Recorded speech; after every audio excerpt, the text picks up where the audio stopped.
How to recover deleted call history. Hello everyone, welcome back to our channel and today we are back again with a new video.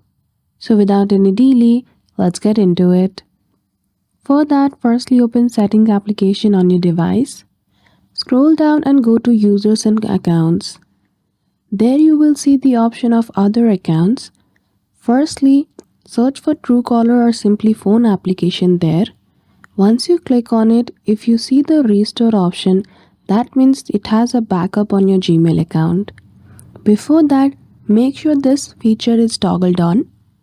Then again go to Truecaller or phone. Click on the three dots at the top right corner and click on Sync Now. If you do not see any option of backup, it is because till the date you have not created any backup in your account, but now you can create it, and if you delete any call history, you will now be able to restore it from that backup. So that's it. I hope you found this video helpful. If you did, don't forget to give it a thumbs up and subscribe to our channel for such tutorial. Thank you for watching till the end.